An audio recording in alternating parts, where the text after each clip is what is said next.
It's not about motivation. Winners need discipline. Wake up and win today.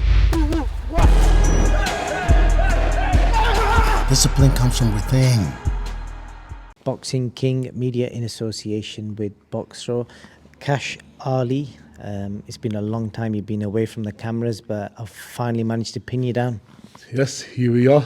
Got me down, you pinned me down. Can't keep a good man down. Good stuff, man. The fascinating thing is, Kash, the very first upload on Boxing King Media was a little documentary feature we did on you. We had to take it down because of some music copyrights, but I'm trying to find it so I can re-upload it. But yeah, that kind of gave a bit of a background about who you are and, where you've come from and all that kind of stuff. So I think I know you pretty well. So just tell the fans, where have you been? Because I feel like you've kind of just vanished. I know you had that loss, but you've not really done anything. What have you been up to?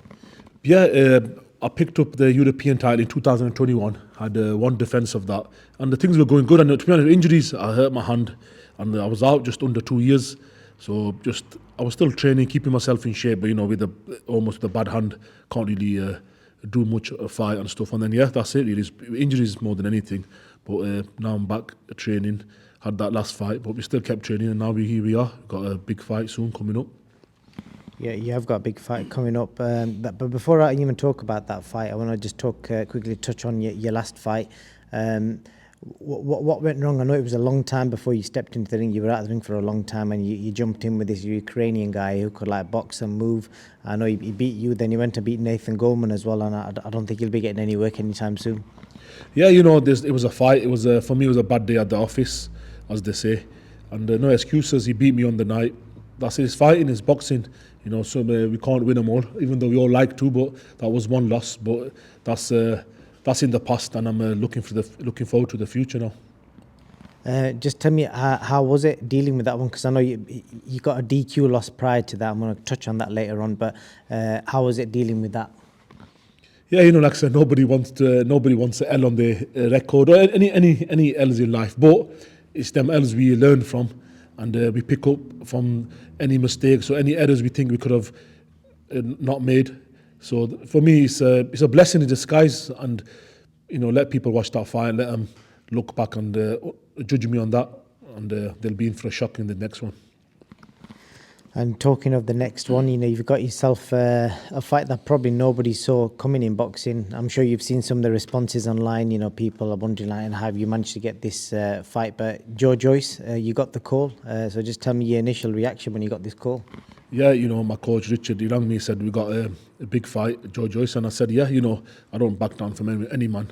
If it's a fight, it's a fight. That's what we do. I box, I train, and this is what we're here for, to test ourselves and to be in them big fights. That's what I'm assuming every fight that turns pro wants to be in them big TV fights and test yourself, see how good you are. And this is a perfect opportunity for me, fighting a top 10 world guy, Olympic, was it bronze or gold medalist, silver, sorry. And I can compete with these and beat them, showcase my skills. Where do you think, if somebody was to say, where in your opinion do you think it went wrong for you? Because it seemed like, after the David Price fight, you went on this really good run of winning fights. You won the IBF European and some really good knockouts as well, and then it just all went quiet. You know what? There is politics in boxing, but for me, in my whole career, it's been injuries I've had. Like I said, I was out nearly just under 2 years this time, and before that, I hurt my hand before, been out just under 2 years before that. It's just injuries, and then once you're injured, what you're supposed to do, you can't compete, you can't fully train at your best capability, the best levels. So it's a frustrating time, really frustrating time. But that's what I believe. If you want to be the champion, you need to hold the pressures of life, and that comes with part of the sport, but in life anyway, but especially in boxing. And that's one thing I had to get over, and I'm over them now, and here we are. I think if anyone offered you a dream fight, because obviously you're originally from Birmingham, to co-main event in Birmingham against an Olympic silver medalist, a big name like Joyce, who only 2 fights ago people were saying he was the best heavyweight, and he's the only one that could potentially beat Tyson Fury and USYK. You're fighting that guy. Yeah, that's it. And in Birmingham, it's Resort Centre now, but it's the old NEC Arena. That's where I picked up my first title, actually. The centre area, centre area, but I boxed in the Midlands for it. So You know, like I said, everyone's writing me off. Let them write me. Their opinions ain't gonna matter how I perform. If anything, like I say, it's fuel to me when I'm training and when I'm going into that ring. I take it as a positive. You know, after I've had we call it abuse or whatever you want to call it, all my career. Well, not all my career, probably halfway through my career, and you know that's just people for you. But that's them. The ones who appreciate me, they know who I am, and the ones who don't, I'm sure in time they'll get to know me as well. You know, at what point did you kind of, because I'm guessing for any normal human being to deal with the level of like shit you got from that David Price incident, even now I still see comments pop up, and it's like people don't want to forgive you and people don't want to like move on from it, because it was like 5 years ago and people make mistakes, and obviously you made a mistake and you paid for it, and you paid a hefty fine for it as well. At what point did you kind of manage to learn to deal with that? Because you must have got shit not just from fans, but probably people that you know as well. You know, of course, you know, it wasn't a good thing what happened. So of course, people that don't know me, that's the first image they've seen of me. So I can understand they're gonna take it as a negative, and but you can't judge someone like this. You can't judge someone on one mistake in life. But you know, I was young. I was 26, 27. That's been 4 years. I've matured now. You know, I'm a proper man now. Then sometimes you're still young in the mind, in the mind, yeah. And also in boxing sense, I've gone from doing 4-rounders. It's not like I was built up. I've done it the hard way, selling my own tickets, looking around opponents putting out, getting paid £50 a fight, some at £250 a fight, minus £500 down. And I've gone from that, every fight wants to be on a nice TV where the game build up 4, 6, 8, and then they get a big fight. In my case, with 4-rounders, boom, opportunity comes, see fighting Price. I went, let's go, let's do it. I'm going to back down from a fight. And I was fit, I wasn't injured, so we took it.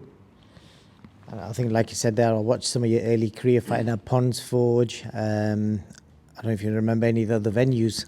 Yeah, Ponds Forge, the Magna Centre, Sheffield Ice. There's been a few good ones. They are good boxing fights, but like you said, for fighters to, if you're good, you're good. But so you do need to get built up. Every fighter does. There's fighters who got boxing is such a hard sport. You can get everything on the plate for you. You can be Olympian.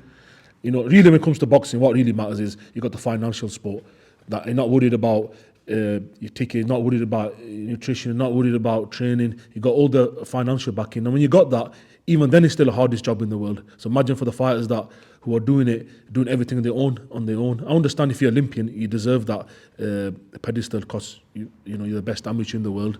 But at the same time, I think boxing probably should have something for the people who not got the chance to go to Olympics or whatever, that kind of stuff. And is that your phone? It's all right. And you're fighting at the same venue where obviously you said you won the Central Area Heavyweight title.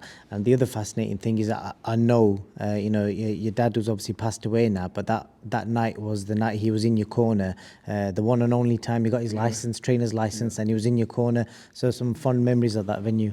Yeah, we're going to, if the right word, reminisce them again, if that's the right word.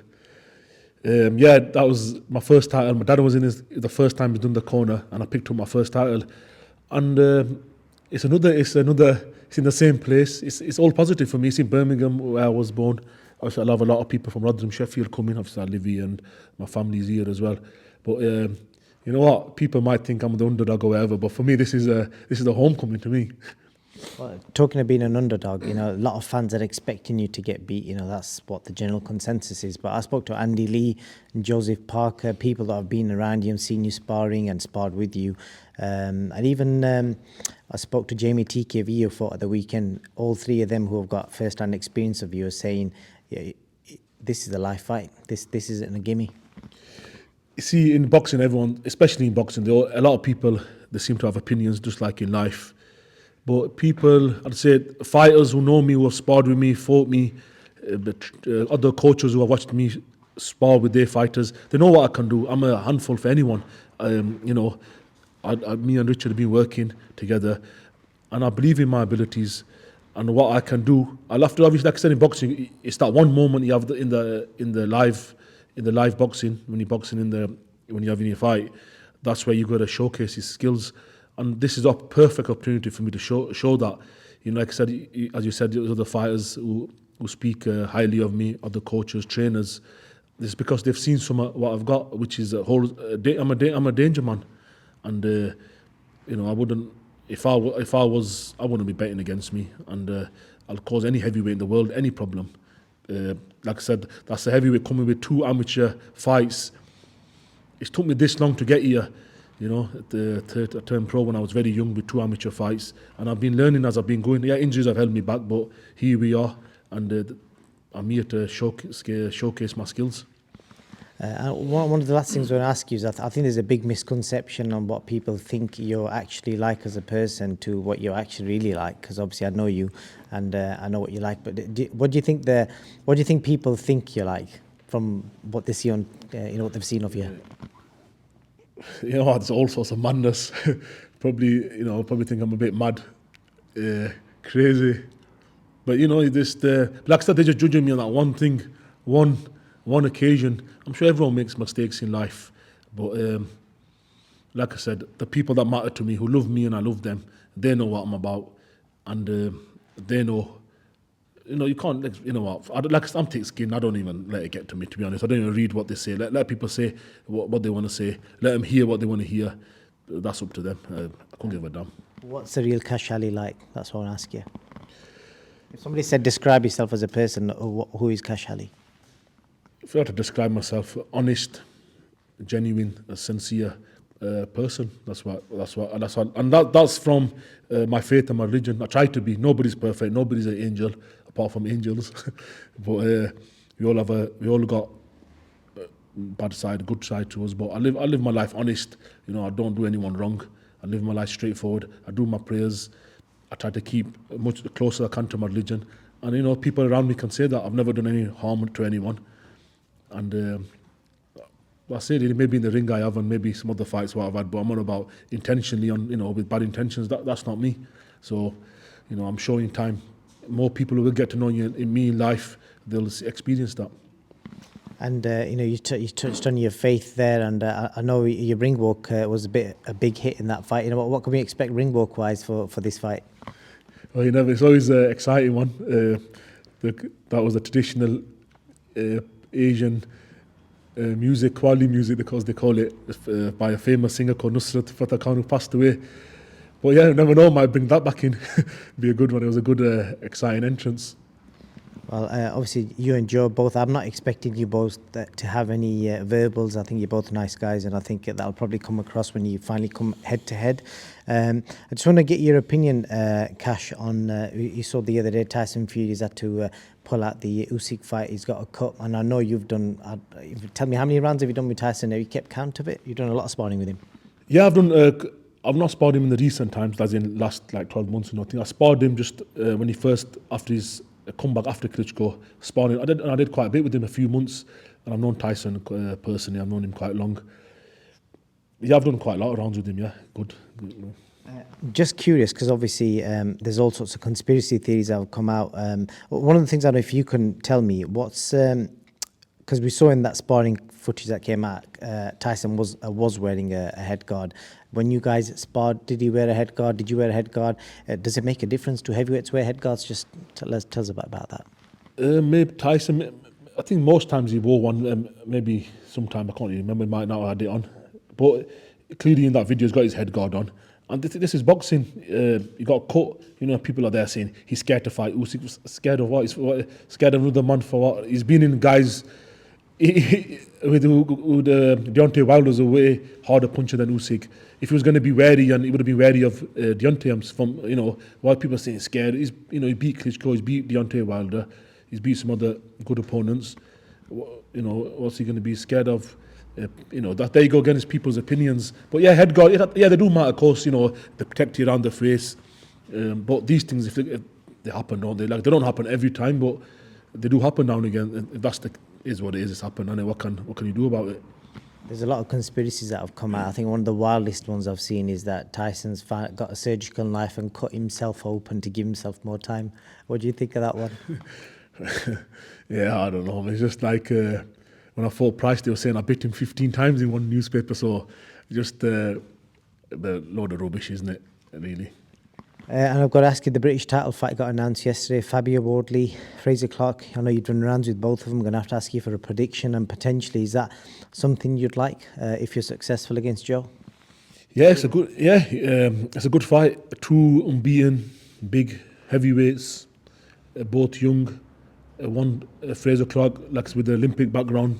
Fabio Wardley's not come from probably a bit like myself, come out the blue. Got the British Commonwealth titles.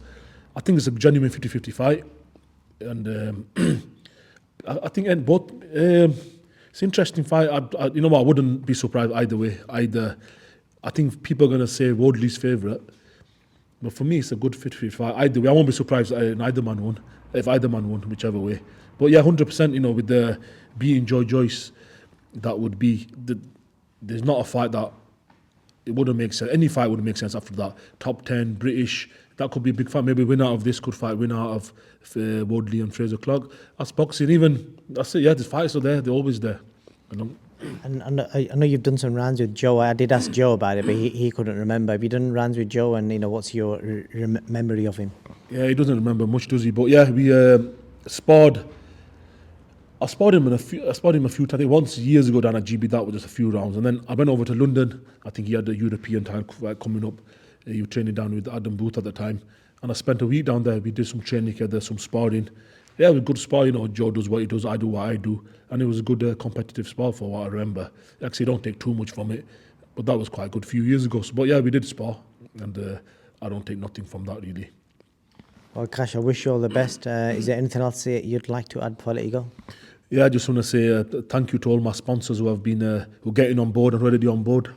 I can focus on this task ahead without worrying about everything. It helped me before camp and stuff. So thank you very much, every single one of you, and thank you for everyone who's going to turn up and tune in as well. Let's go expect fireworks. Well, it's a pleasure speaking to you after such a long time. I wish you all the best, and I said, like, both of you are good guys, and may the best man win. March 16th, I think it is, yeah? March 16th. I will be victorious. Listen, I got a question for you. Where can discipline take you? Discipline points you toward your goals.